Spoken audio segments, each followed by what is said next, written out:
అండి, అందరికీ నమస్తే. నేను మీ పావని. ఎండలు అయితే ఫుల్ ఎండలు కొడుతున్నాయి కదండి. ఇప్పుడు జ్యూసులు, రాగి జావ అలాంటివి ఎక్కువ తీసుకోండి. నేనైతే ఇప్పుడు రాగి జావ చేస్తున్నాను. అది తయారీ విధానం చూద్దాము రండి. ఇప్పుడు ఒక గిన్నె తీసుకొని గిన్నెలో కొన్ని నీళ్ళు, తగినన్ని నీళ్ళు పోసుకొని పొయ్యి మీద పెట్టుకోవాలి. పొయ్యి మీద పెట్టుకొని తగినంత ఉప్పు వేసుకోవాలి. ఆ వాటర్ మసిలేలోపు ఒక గిన్నె తీసుకొని ఆ గిన్నెలో రాగి పిండి 2 చెంచాల రాగి పిండి వేసుకుంటున్నాను. ఆ 2 చెంచాల రాగి పిండి వేసుకొని తగినన్ని వాటర్ పోసుకొని మంచిగా కలుపుకోవాలి.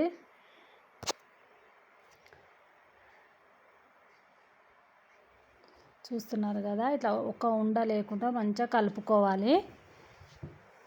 ఉండలు ఉంటే మళ్ళీ వాటర్లో పోసినప్పుడు ముద్దల్లాగా అవుతాయి అన్నమాట. అందుకనేసి అయితే ఒక్క ఉండ లేకుండా మంచిగా తిక్కుగా వచ్చే వరకు కలుపుకోవాలి. తిక్కుగా ఉంటేనే మనకు జావా అనేది కరెక్ట్గా వస్తుంది. వాటర్ కలుపుకుంటే నీళ్ళు మనం ఇది ఎంత స్మూత్గా కలుపుకుంటామో రాగి జావా ఇట్లా అంతే స్మూత్గా వస్తుంది. వాటర్ కలిపితే జావా ఇట్లా వాటర్ వస్తుంది. మంచిగా స్మూత్గా కలుపుకుంటే జావా ఇట్లా స్మూత్గానే వస్తుంది. ఇప్పుడు మంచిగా వాటర్ మసిలినాక మనం కలుపుకున్న పిండిని ఆ వాటర్లో వేసి మంచిగా కలుపుకోవాలి. కొంచెం చిన్నగా పెట్టుకొని మంచిగా ఉడికించుకోవాలి. జావనైతే చిన్నగా పెట్టాలి, లేదంటే పొంగిపోతుంది. అందుకనేసి అయితే నేనైతే చిన్నగా పెట్టి మంచిగా కలుపుతున్నాను. చూస్తున్నారుగా, ఇదే విధంగా మంచిగా కలుపుకోవాలి. ఒక 5-10 మినిట్స్ మంచిగా కలుపుకోవాలి. ఇప్పుడు కొంచెం టేస్ట్ కోసం అయితే ఇందులో పాలు పోసుకోవాలండి. పాలు పోసుకుంటే మంచిగా టేస్ట్ ఉంటుంది.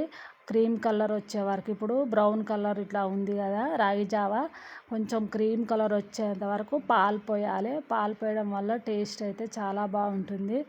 చూస్తున్నారు కదా, కొంచెం క్రీమ్ కలర్ వచ్చింది కదా. ఇప్పుడైతే చిన్నగా మంట పెట్టి మంచిగా ఉడికించాలి. జావనైతే ఎంత మంచిగా మసిలి ఉడుకుతుందో అంత టేస్ట్ ఉంటుంది. ఒక 5-10 మినిట్స్ మంచిగా సిమ్లో పెట్టి ఉడికించడం వల్ల మంచిగా ఉడుకుతుంది జావా. టేస్ట్ ఇట్లా కొంచెం గోరువెచ్చగా అయినాక తాగితే టేస్ట్ బాగుంటుంది. హెల్త్కి ఇట్లా మంచిది.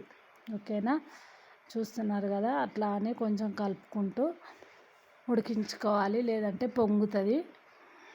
అలా ఒక 5-10 మినిట్స్ ఉడికించుకున్నాం అనుకో, టేస్టీ రాగి జావా రెడీ. ఎండాకాలము జావా తాగాలండి. జావా మంచిది, హెల్త్కి మంచిది, బాడీ సల్వనిస్తుంది. చూస్తున్నారు కదా, ఇప్పుడైతే మన రాగి జావా అయితే రెడీ అయిపోయిందండి. ఓకేనా, జావా నచ్చితే కనుక లైక్ చేయండి, షేర్ చేయండి, కామెంట్ చేయండి, సబ్స్క్రైబ్ చేయండి. Okay, bye.